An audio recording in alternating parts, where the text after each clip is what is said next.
Joining us now is the man, the legend, Christopher Biggins. Good evening, Christopher. Good evening. I'm very excited, you know. Well, I can tell. I Yes. asked you how excited you are. You're radiant. I know. I don't often get out much, so it's nice to, you know, come and join all your bingo players tonight. A Tuesday evening treat. A Tuesday evening treat, exactly. As Christopher has just said, he'll be playing Mirror Bingo for part of Celeb Tuesdays on mirrorbingo.com from 7 p.m. for a little bit of chat and quizzery as well. Points and prizes are up for grabs, so it'll be bingo, bango with Biggins and maybe some bongos as well. So, Christopher, as the king, or should that be Dame of Pantoland? Or the Queen, whatever you like, you know, Queen of the Jungle, could be. Tell us about what you've got lined up for this festive period. Well, I'm going to be in.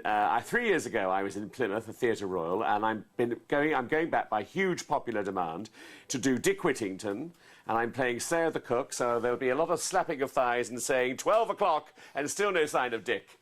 So all things like that. It'll be absolutely marvellous. Really good stuff. We're past the watershed on this, I think, so we can do as many. There's no watershed on things like this, is there? I mean, you know. I think there's got to be some rules. Yeah, I won't do any, you know, dirty language or anything like that. You'll be rest assured. You know, I shan't be.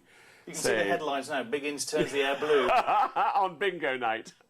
So, tell us about some of the more unconventional, shall we say, audience reactions you've had over the years in the panto. Do the kids get a bit rowdy, do they? They do. I mean, I think one of the funniest things that ever happened, I was doing down in Brighton, and I was doing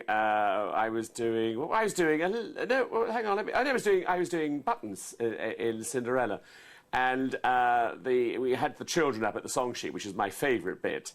And a little child was a little pale, and he was very nervous. So I didn't do too much with him, and I just left him. And I went to the next child. As I went to the next child, suddenly I heard, and he threw up all over the stage. And he was a little boy, but he did not throw up a lot.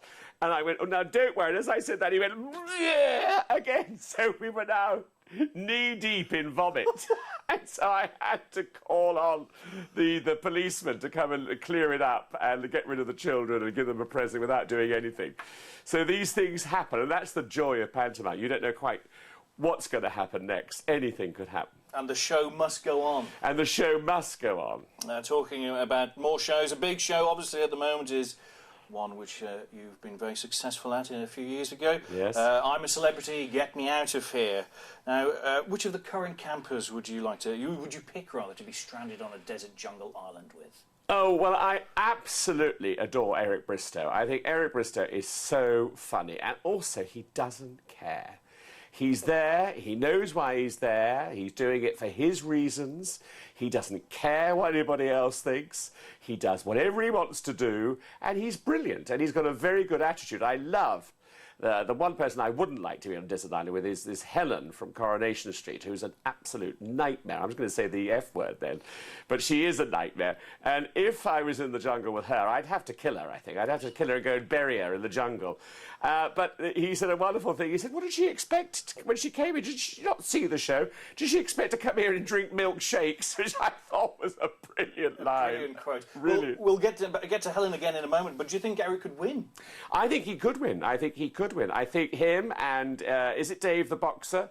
I'm a bit like the cook. I have no idea about boxers, but I mean, he's very nice on the eye, good body, the body we all want and relish, and he's very good. I think he got a bit cocky for my liking about after day 3 or 4. I think he was striding around saying, well, you know, this is my show and I will win it. So he might not win it because the public are not stupid. You know, it's the one show that the public really vote for the person they want, and they take no Indians. You know, they actually go for it.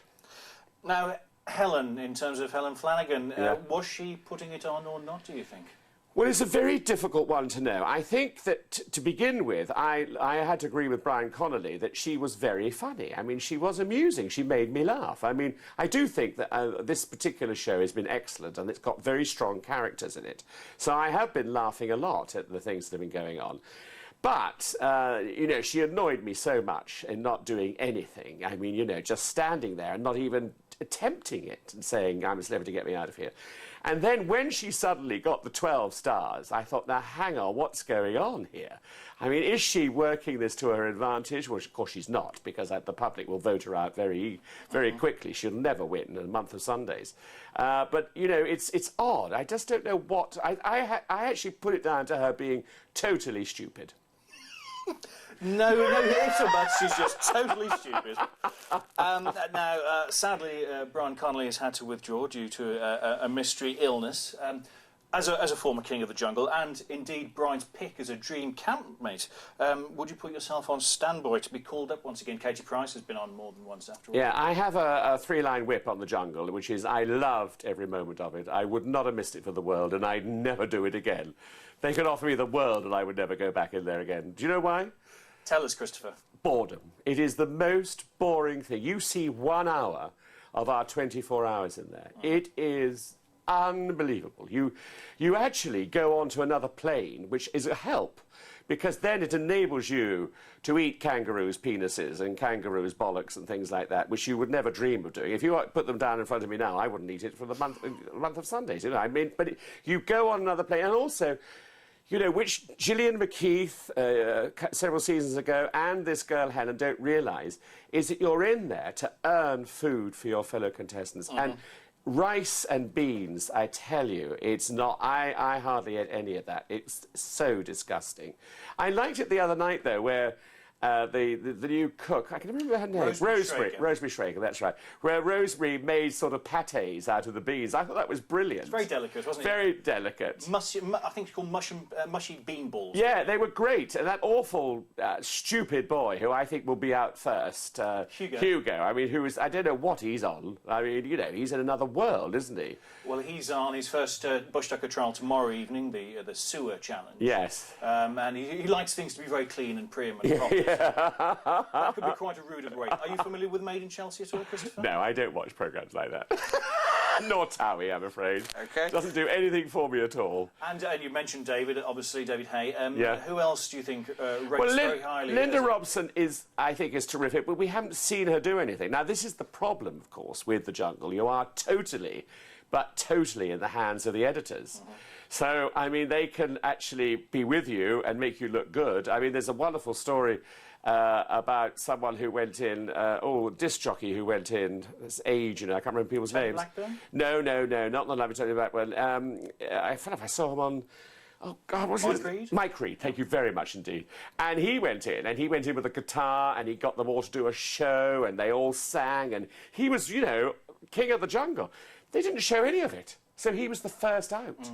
And he was devastated, because whatever happens in a show like that, any of the shows, Big Brother, any of the shows you do, Strictly Come Dancing, the Ice Show, no one wants to be first out. That is the stigma. To be first out is a real failure. Well, to win, that's easy. Well, I know, but I never thought I would win. I thought I would come fourth like David Guest did the year before. That was my aim, I hope. But, you know, You saw yourself in the David Guest mould? No, I can't bear him, but I just thought he was fourth. Now, you just mentioned a raft of other shows. Are there any other reality shows that you'd indeed fancy a crack at? Strictly Come Dancing, Dancing on Ice, Celebrity Big Brother, if we'd had any dancing? No, Dancing on Ice, I'm in the tour of it, I'm a judge, and that's enough for me. I see what they go through, and I see the bruises of the celebrities, and indeed of Chris and Jane. I mean, they get bruised terribly. I mean, you know, it's a very, very tricky reality TV show. Hang on, he's happy to say we've got no more time left. We've got 1 minute. We've got 1 minute to go. Just telling you. Right, anyway, shall I carry on? And Dancing on Ice, Strictly Come Dancing, I'd have to be partnered by a JCB, a yellow digger, because if I got down on my knees, they'd have to have somebody to pick me up.